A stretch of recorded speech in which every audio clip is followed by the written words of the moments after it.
Welcome into the LSU Sports Insider Podcast for Thursday, August the 7th, brought to you by Jerry Lane Cadillac. I'm Zach Ewing, along with Koki Riley and Reed Darcey, a couple of our guys covering the LSU football team out at their preseason camp. And guys, LSU put the pads on for the first time this week, so we'll talk about that. We've also got a thankfully brief and we think unimportant update on Garrett Nussmeier's injury status. And we also have some transfer rankings The Athletic put out that LSU is all over. So I thought we would talk about that too. So saw him in pads on Tuesday. I know you don't get to see the whole practice, but as we kind of start the countdown to Clemson, I think this is an important milestone. Yeah, absolutely. It was nice to just sort of see some hitting, some real tackling. Gives you a better sense of where this team is at, just in terms of a tackling and run defense standpoint. So it's hard to tell when guys aren't going to the ground how big the holes are and how big they aren't. So I think we'll get into the running game later. So I think that'll be a pretty good conversation. And I think we actually did see the full practice on Tuesday, or at least we've like seen 90% of it, or something. You can. Koki, does it feel like we've seen more practice this year than we have last year? To start the year, at the very least, yeah. Let's see what that looks like when we get to the last week. But yeah, we certainly appreciate the added extra access to practice. It really helps enhance our coverage. It's really beneficial, and we saw a good bit on Tuesday with the padded practice. It was great to see some physicality, and I think a couple people really stood out from that, and I guess we can officially now say that college football is back now that the message boards have kind of run wild. So it's kind of like a rite of passage of fall. So it's pretty exciting times. And we can use both sidelines this year. Yes. No one's going to care about this, but we in last year, for example, during preseason, we could only use we could only view the practices from one sideline of the field. This year, we're able to use both sidelines, which really sort of it makes all of our observations just a lot more clear. The way the LSU facility is set up, there's two rows of fields, right? So there's one field on the near side and then one field on the far side, and we'd have to stay on the opposite sideline. So you of can't the near see field very well while they're doing team drills on the far field. So now we can walk around the perimeter of the fence and actually stand on the sideline to see that. So that's been a pretty welcome addition to the camp protocol. Yeah, actually, Luke and Matt are Saints beat writers, and we'll have a Saints Insider podcast tomorrow on that feed about this. But they're out in California, and they say they love those practices at UC Irvine for the same reason, that the perimeter is open all the way around. And at Saints camp in Metairie, you can actually get, I think, 3/4 of the way around, so it's not bad. But in Irvine, it's just that much better. So hopefully some good observations there too. But two things. Number one, I echo what these guys said. Appreciate the access, because I think like this Nick Sabaning of college football, where everything has to be a secret over the last 20 years, like that doesn't necessarily help you win games. Like I don't know where that idea came from, other than that's how Saban liked to do things, and Saban won a lot of games. But other guys have won a lot of games giving a lot of access, especially in the preseason. Like no one's giving away state secrets here, so I appreciate that. And then the other thing I would say is just like the pads make such a difference as far as evaluating. Rab and Wilson and I talked about this on Monday, evaluating line play, and then also like running backs and linebackers and tackling in space and things like that. I think those are the two key things. Absolutely. On Tuesday, it was full pads, live tackling. They were bringing each other to the ground, and we actually could glean some real things about the offensive line and the defensive line, and I think we have something tangible there to talk about finally, since we saw that on Tuesday. Yeah, absolutely. And I think the tackling from the defense looked pretty good, and I think the offensive line play, there was a lot left to be desired. Yep. Yeah, and that's where we're going to go next. Do want to let you know that the LSU Sports Insider Podcast is brought to you by Jerry Lane Cadillac. Command the road in a Cadillac, where luxury, power, and presence come together. Experience it today at Jerry Lane Cadillac. So yeah, pads come on. First of all, before we get there, I think it's important to get this out of the way. Wednesday's practice was not open to the media, and sometimes when these things are not open to the media, like just little things leak out because somebody who's at the practice texts a buddy who texts somebody else who. Okay, So what happened was like around the time LSU was ending practice yesterday, word started to leak out that Garrett Nussmeier had suffered an injury, that it might be serious, that he was helped off the field. And I think Carted off. Yeah, first of all, you're immediately going to think the worst in these situations just because that's how sports fans are, I think. Like, you're like, oh, my God, no, what a disaster.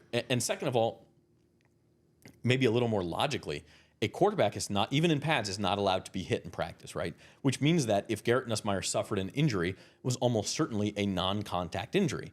And those, as any sports fan knows, can be worse. Your ACLs, your Achilles, your soft tissue injuries that can linger for weeks and weeks. Those things happen without contact. And so when you hear Garrett Nussmeier suffered a serious injury, you think, oh, this is bad.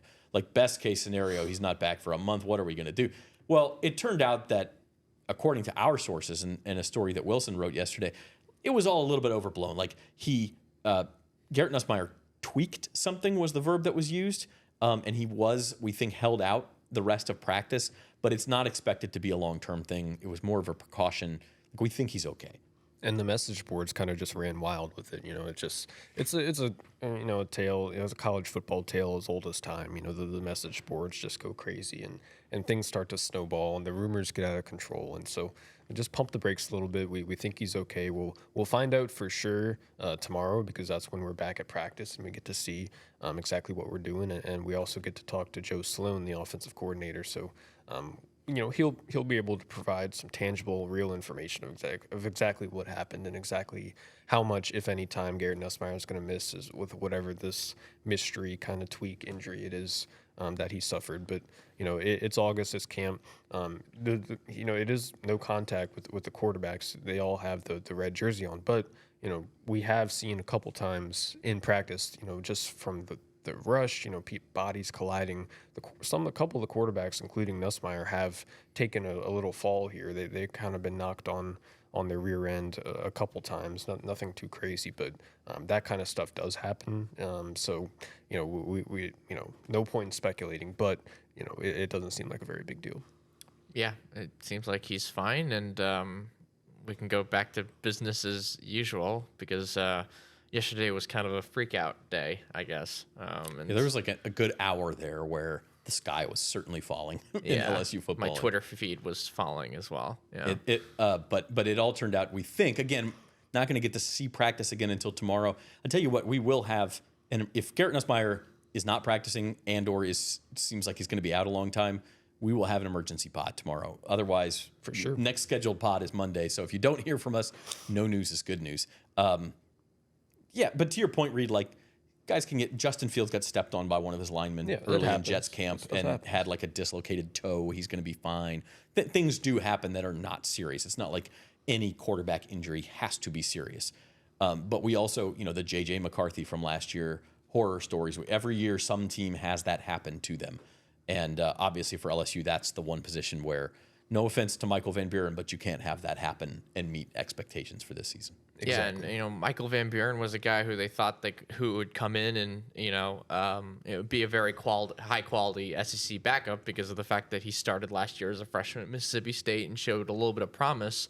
But if we're being frank, he has struggled a bit during camp here, and so with his accuracy, he seems a little more raw than you thought he'd be heading into this situation, and he's going to have his work cut out for him, and to throw him into a potential starting situation like that just wouldn't be ideal for LSU at all, even if it would open up, some running game opportunities in the offense. Yeah, I mean, and it goes to show how in command of the offense Nussmeier has been. The offense hasn't been perfect. It's actually been pretty uneven, but the one thing that we can say for sure is that Nussmeier is super comfortable. He's in control. He's in command, and he's making some incredible throws just out there in camp that sort of make you go, "Oh my God, what a throw!" So LSU has one of the best quarterbacks in the country. They need him healthy if they want to have any shot at reaching their goals and getting to the playoff. Yeah, Van Buren, look, new offense. I mean, it's easy to see why he would start slow in camp. I think he'll be fine,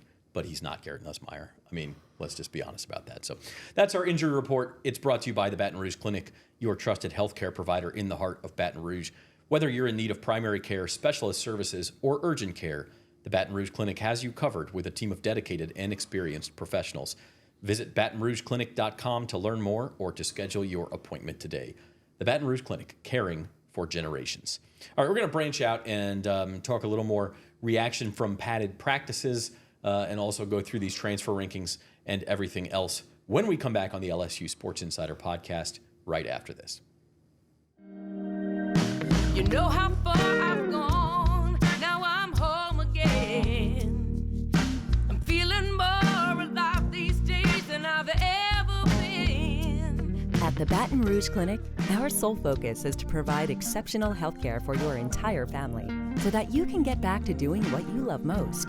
We are caring for generations. You gave me love, gave me love. Did they ask you to do the commercial too?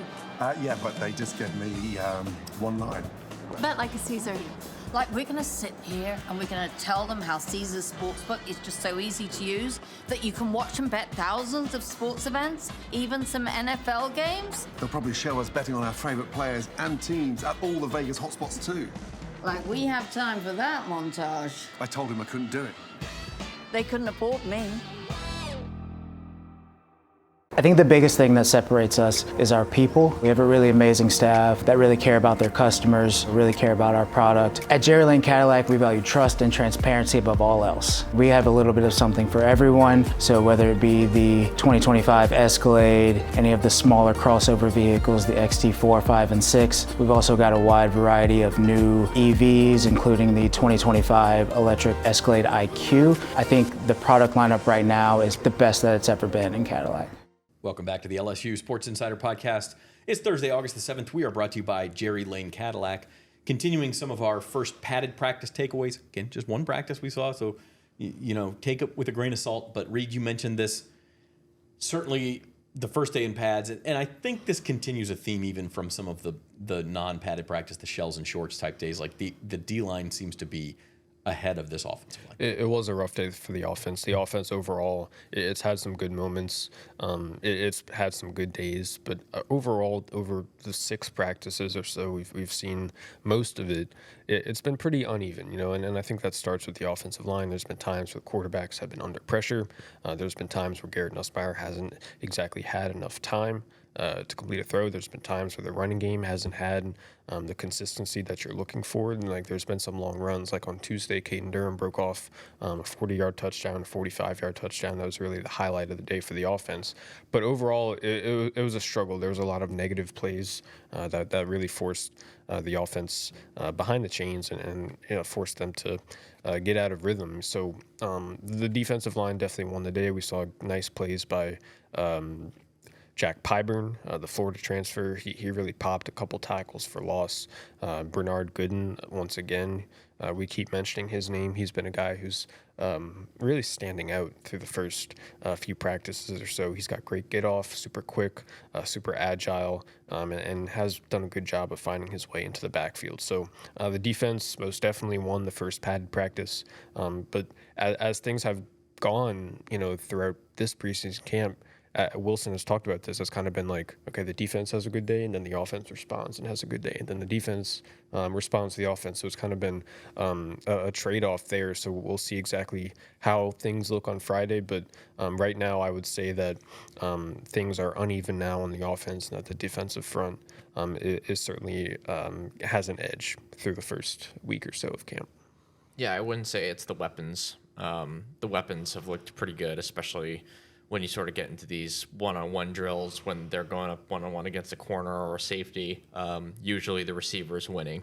And I think that's been more of a product of the talent they have at receiver than the talent they don't have in the secondary, because I think the secondary has looked more competitive this year in those situations than they have in the past. Don't think it's the running backs either. Caden Durham has looked pretty solid, pretty good. JT Lindsey had a pretty good run the other day.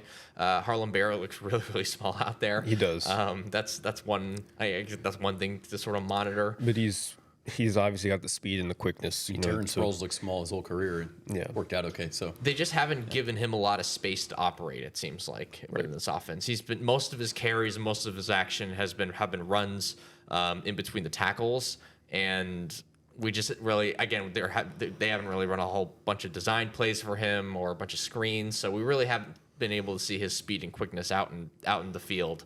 And I mean, maybe as we go further into camp, we'll see that. But anyway, I think the running back room, there might be some questions after Caden Durham, but Caden Durham himself has looked good and he's looked healthy. So I think I say this overall to say that if the offense is struggling at all, it's mostly because they're not able to protect on the line. Either there's a missed block on design play, either they can't create the holes that they need to in the running game, or Garrett doesn't have enough time to get through his progressions in the drop back passing game. And these are things that they're just going to have to sort of figure out. And it's hard to tell whether this is because this defensive line is better than what we expected, or because the offensive line is just not very good. And it's probably a combination of both, if we're being honest. But, it's hard not to get at least a little bit excited for what we've seen from Gooden and what we've seen from Piper and some of these other guys on the defensive line. They're just so deep there. The front, so deep. Yeah, the front definitely has a lot more depth. We haven't even mentioned Patrick Payton, who we haven't seen a ton of with the first team defense.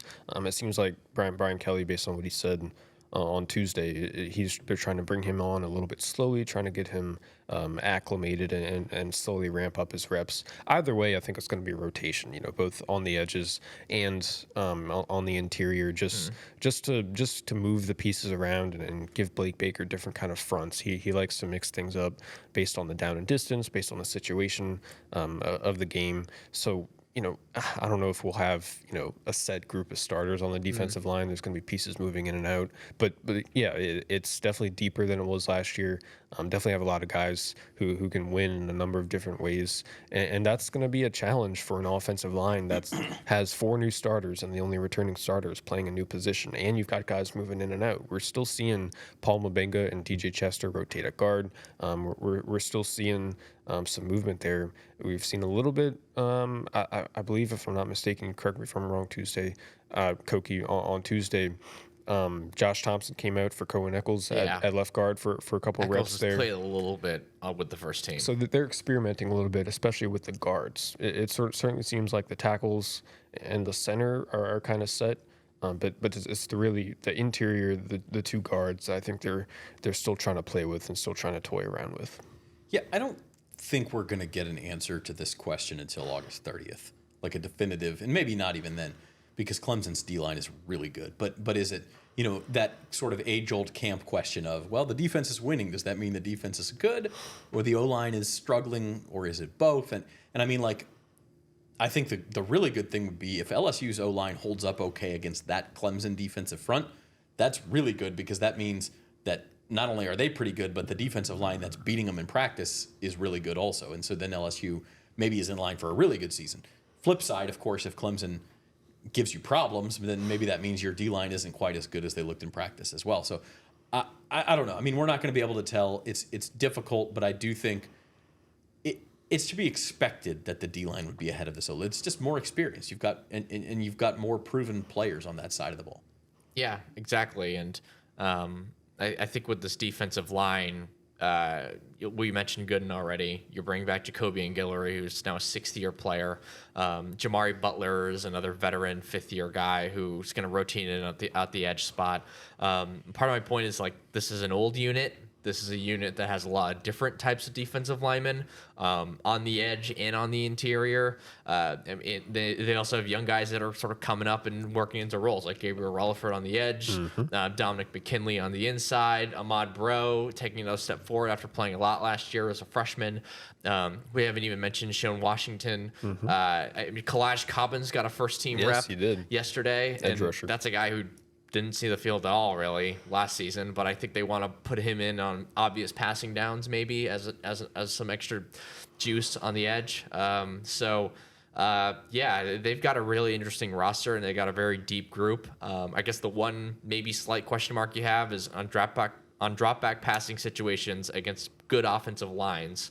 Are they going to be able to pressure quarterbacks, right? When they're not sending 5 or 6 guys, and when they're not blitzing. And that's going to be, I guess, the one question mark you have, and a lot of that answer is going to determine on what Patrick Payton looks like this season, what Dominic McKinley looks like this season, the guys that kind of have that extra step in their giddy up when it comes to being pass rushers. And Relaford, does he take a step forward? Yes, You know, him too. is he an SEC starting caliber edge rusher? We know he has the tools and the potential, and we know that LSU really likes him as a player. We just haven't seen him be that every down starter, every down kind of guy that LSU wants and really needs from him. So they do have this nice, really interesting mixture of youth and experience and depth on the defensive front. And it's hard not to be excited about what they're going to be able to do against the run. You know, they can probably play lighter boxes and maybe sort of make up for some other spots, maybe at safety or whatnot. Between Pyburn and McKinley and Whit Weeks and Harold Perkins, you know, coming down and sealing the edge. So that's one thing that they really needed to improve upon. It looks like they have the pieces to do it. But the key here is, Zach, the pass rush. You know, you have a lot of guys who theoretically should be able to win one-on-one and get to the quarterback, but who's going to be the one guy that they count on to really collapse the pocket and get the pressure? That's one thing we're still trying to find out. It's funny. A year ago, we were very worried about this team's pass rush. And it was a training camp thing, again, where you're like, where's the pass rush? Well, the O-line ended up being very good in pass pro. But as we sort of transition to the next thing I want to talk about, the O-line all year last year, thing you couldn't figure out is where was the push in the run game, okay? And it seems to me that this line may be a little bit better at that, but also some scheme things LSU is doing maybe to unlock the run game. Are we seeing any of that, Reed? Yeah, we're seeing a little bit of it, and Koki's done a good job of pointing this out. There's been a few more screens kind of that they're working on that we didn't see very much of last year. They've run this sort of tight end tunnel screen with Bowers Sharp, the transfer from Oklahoma, who's had a really good camp so far. We haven't really seen, you can correct me if I'm wrong, too many schematic changes with the run game, but we have seen... It's hard to tell when you're field level with what they're doing in between the tackles, because you need that overhead look to see what they're doing with the guard and how the tackle's sealing and kicking out and all that sort of stuff. It's really hard to tell. But from the screen stuff, as Reed mentioned, they ran at least one or two Bauer Sharp sort of bubble sort of screens, as you mentioned. I think on Tuesday they had one screen where they fake out to the running back, and then the wide receiver bubbles over, and then they just get to him on a little tunnel. And I just feel like stuff like that we didn't really see from them last year. And we also saw one under center play action. One under center play action play last week, and that got me very excited. Had to put it in everybody's head. I don't think we'll see very much of that. I don't think we'll see Nuss under center. It was one play much. though. It happened. Well, I just want to. I've been banging this drum for years. I want to see a tush push. I want Nussmeier under center. Jaden Daniels didn't do it at all, but I think it's something they could have. Would you say that? We've seen just a little bit more creativity in the run game. I think we've seen Xavion Thomas in the backfield a little bit, taking screens. We've seen, I think, Zach, y'all talked about this on Monday. We've seen Juwan Johnson getting in at running back, mixing it up a little bit in there. We've seen him take some wildcat reps at quarterback, and that's something that can be interesting on short yardage situations and maybe in the red zone as well. The point is that LSU's run game was not good enough last year. Like, we can go through the numbers. Last in the SEC in attempts per game, last in the SEC in yards per game. That didn't really affect them on first down or third down. Like, they were top 3 in the conference in both first down conversion rate and third down conversion rate. But it did really hamstring what they could do in the red zone. LSU was 14th in the SEC in red zone touchdown percentage last year, only 57%.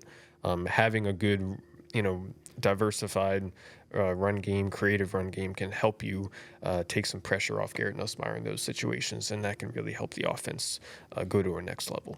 Yeah, it seemed like you mentioned first down and third down completion rate, but that obviously leaves out second. I mean, there wasn't enough 2nd and 5 in this offense. There wasn't enough of those 4 and 5 yard gains on first down that kind of put you in a situation where you can be creative with the play calling. I thought it was interesting. Brian Kelly mentioned after Tuesday's practice, I have the quote here where he says, "I'm pleased with the structure of the run game, the way it's progressing from direct snap to shotgun to a variety of different looks. We still have a lot to install at this point, so right now I feel pretty good. We've got to do a better job up front handling the movement." So they know it's a problem. They're trying different things. The other thing I would say is that, again, we talk about how it's easier to evaluate running back, linebacker play in pads. Caden Durham had a nice long run in Tuesday's practice. Wilson puts it down as a 45-yard run where he broke a tackle from Jordan Gilbert. I just think the other thing, Caden Durham was not fully healthy for the entire last two-thirds of last year. Yeah. That's going to make a difference too. Yeah, running backs are always going to be sort of banged up, though, right? Because it's just a very physical, grueling position, and that's why that depth behind him is really going to matter. And they're going to need Caleb Jackson to step up and be sort of the bruiser in the backfield that they thought they were going to get from him last year, and that just didn't really happen. They're going to need Harlem Berry to really take a step forward as sort of a weapon. 5-star recruit, top running back in the country, but he looks really small in his pads, and Brian Kelly even admitted on Tuesday that he's still adjusting to the level of tackling that you see in the SEC, and it's not like the school that he was at, which I'm blanking on at the moment. St. Martin's. Yeah, St. Martin's. That's a small private school. It's a 1A school. It's a 1A school on Airline Drive in Metairie. So this is a big jump in competition for him. So I think with that in mind, I think you look at a guy like JT Lindsay even, who's going to sort of step up and relieve Durham of his duties a little bit and keep him healthy for the whole second half of the season, given that he already got hurt at the end of last year and had to play through that toe injury.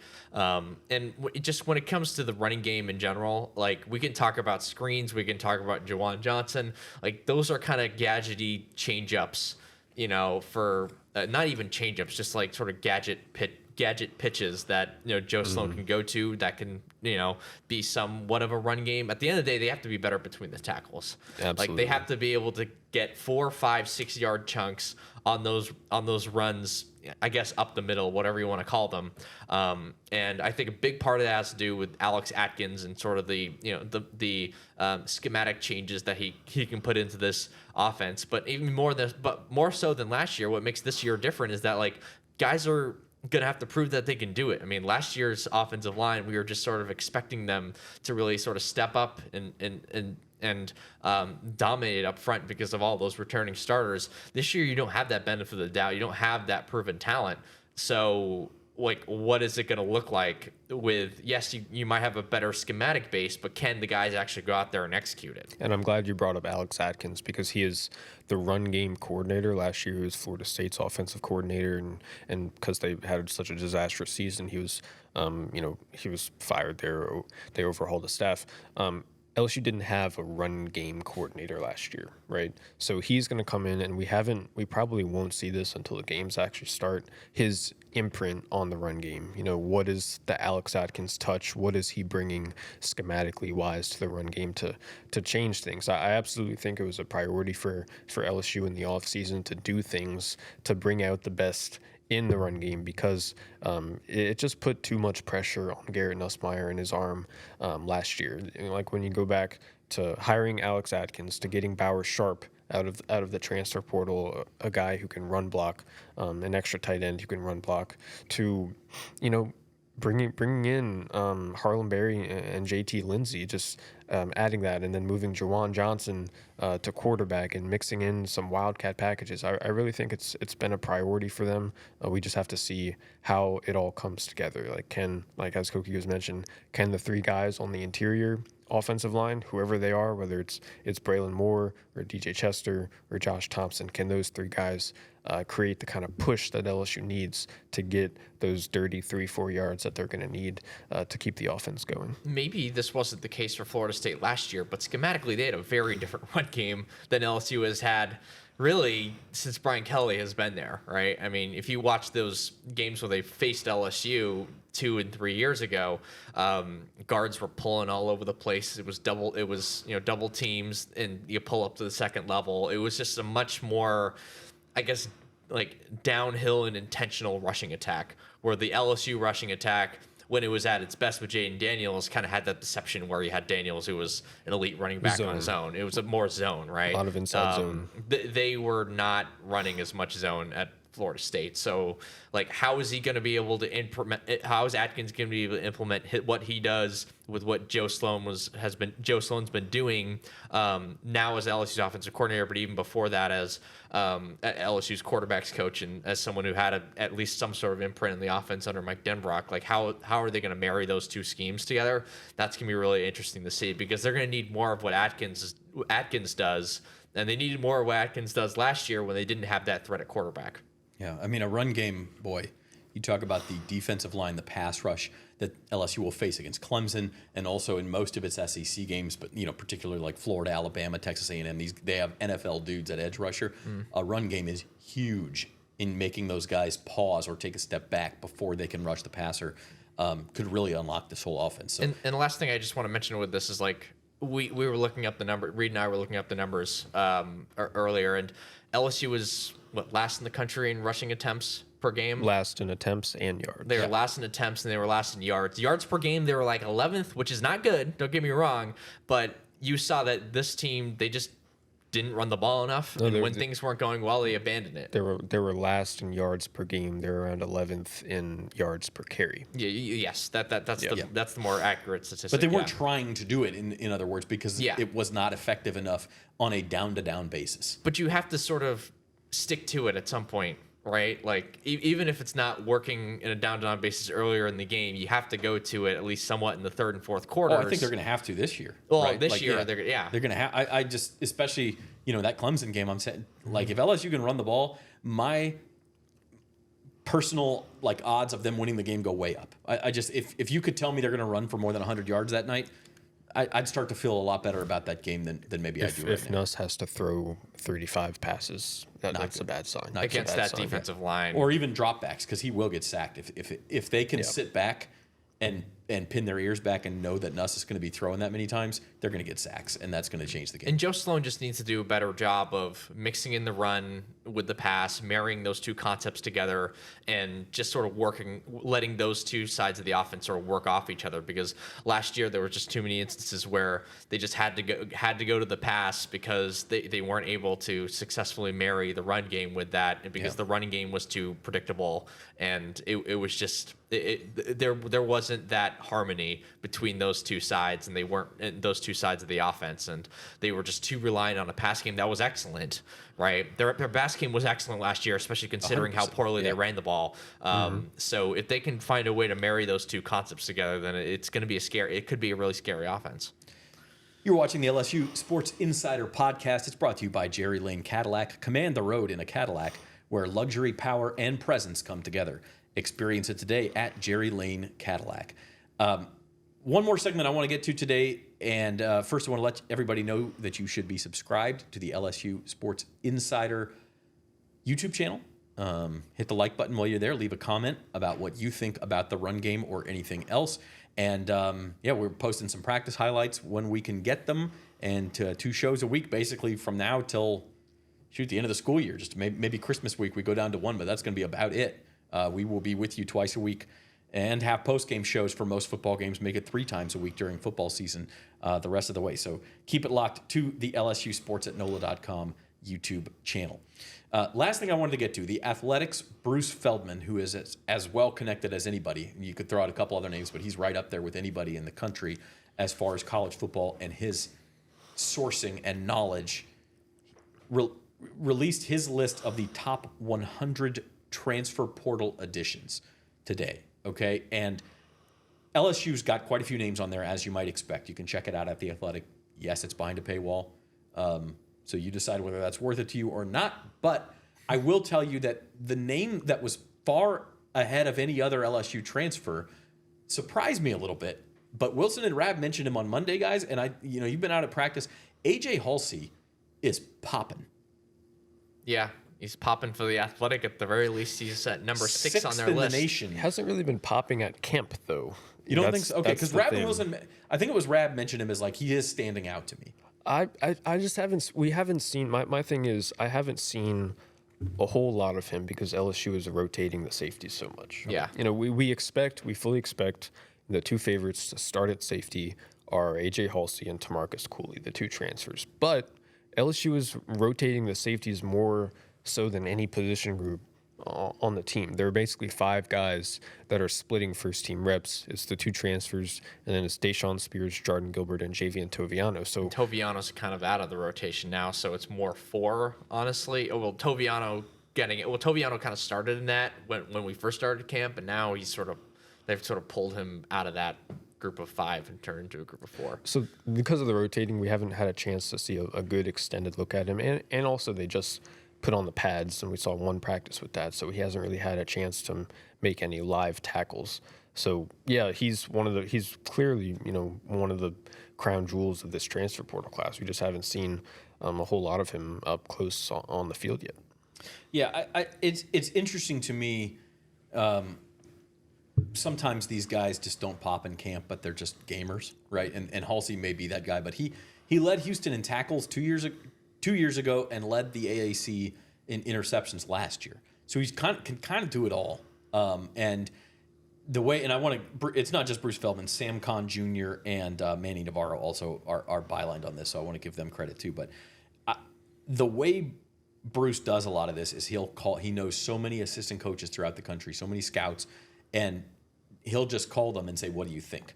And so the fact that Halsey is 6th on this top 100 list tells me that he's got the respect of an awful lot of coaches around the country, and that maybe LSU can have a real impact there in its secondary. The other guys, like in the top 40 on this list for LSU, you got the 2 receivers, Nick Anderson, Barry Brown. You have Patrick Payton, and then I think there's one more. There's 8 of them, right? Mansour Delane. I'm just talking like top 40. There's more. Like, I don't want to give away the whole list. It's behind a paywall. But point is, we knew this was a good transfer list. I am curious who you guys would put at the top of it. Koki? Man, that's a tough question. I think I have mine, but I want to hear. Go ahead. I want to hear what you have to say. I don't know. He's you were at the drive-through board, and Koki's still deciding. All right. Yeah, you know what combo you want. That's what I'm doing right now. Yeah. Right now, I've been really impressed in camp just from the one-on-one drills we've seen. He's made a nice few plays. Mansour Delane. I really like Mansour Delane. He seems like he's going to be one of the outside corners, and he's got positional versatility. He can line up over the slot, cover, slot receivers like that. Good tackler. We haven't seen it in camp, but we know that he's a good tackler. Really physical cornerback based on his film at Virginia Tech, and I've been really impressed by him and some of the one-on-one reps he's taken. He hasn't won all of them. There's been times where receivers have beaten him, but he's been competitive just about every time. And I think he's going to be a pretty nice upgrade for LSU there, and he's probably an NFL player next year. So I like that, because if we're just talking impact, LSU needed help there. He's going to have an impact. Koki? Yeah, for me, Nick Anderson is really good. I don't know if he's looked the best out of everyone in camp so far, but he's just so critical to this offense, and the fact for a non-offensive lineman, he might be the most important guy outside the offensive line, the quarterback, just because this is a really small wide receiver unit. I don't think anyone is above 6'1" except for him.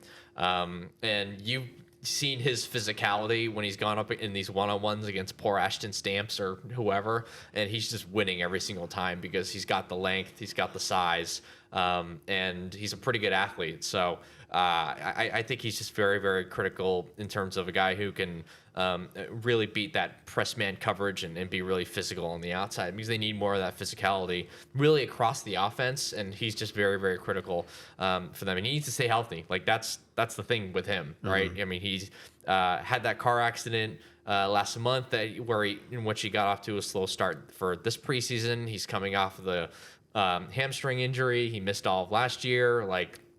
He needs to stay healthy. He looks good right now. He looks nice and fluid, and he looks healthy. He looks fast. I'd point out, we mentioned the red zone stat earlier. LSU was 14th in the country. I mean, not in the country, and in the SEC in red zone touchdown percentage. He's a guy, along with Trey'Dez Green, who can really, really help in the red zone. Yeah, because of his size and physicality. The other 2 guys I'll throw out there who are on this athletic top 100 list a little further down, they're not the best players LSU brought in, but they might be the biggest impact if they're just solid. And that's Braylon Moore and Josh Thompson. Like if those guys just put in solid seasons where at the end they're not all SEC or anything, but you don't have to worry about them. That's huge for LSU. Yeah. Yeah, I don't think LSU's going to have to worry about much when it comes to either of those two guys, even though they haven't played in the SEC necessarily, because everybody in the country wanted Josh Thompson. Braylon Moore was probably the best center available in the portal, if I had to guess. And I mean, part of the reason why there was so much interest in those guys is because everyone wants offensive linemen, and they're hard to find it's always just hard to find the bigger guys you see in the NFL, and now you're seeing it in college football. But those two guys are just absolutely critical for them because they needed some more just playing experience across that line, right? You had DJ Chester as a returning starter, and that was it. So tackled. If there's a weak point on this offensive line, it's more at the tackles than it is at the interior, in my opinion, even though they're rotating more in the interior, which I can't totally explain because I think they should just have Josh Thompson as the right guard, but I don't know. It's sort of, I think it's pretty noteworthy that it was either the first or second time we talked to Brian Kelly preseason camp, and he basically shut down the center competition if there ever was one. Braylon Moore's going to be the center. He said that pretty quickly, so it didn't take long for them to figure that out. That should give LSU fans confidence, I think. And they've also really struggled at second team center. I know it doesn't matter a whole ton, but it does matter. Yeah. It's going to be DJ Chester. Like if Braylon Moore goes down, I think they'll slide DJ Chester over to center and then put probably Mabenga at guard. Because they haven't been playing Chester with the twos at center, so it's been like this potpourri of guys where they're missing snaps all the time. It's it's pretty ugly out there. Paul Mabenga's played some time at second team center, but yeah, it's been kind of ugly at second team center, and I think DJ Chester would have to slide over if something happens to Braylon Moore. Yes. All right. O-line concerns continue, and they probably will until we know better. So we'll continue to talk about that and other stuff next week. We'll be back Monday with the LSU Sports Insider podcast. My thanks to Koki Riley and Reed Darcey for taking us through this today, and our producers Amelia LaCour and Molly Ballinger. I'm Zach Ewing, and we will see you next time on the LSU Sports Insider.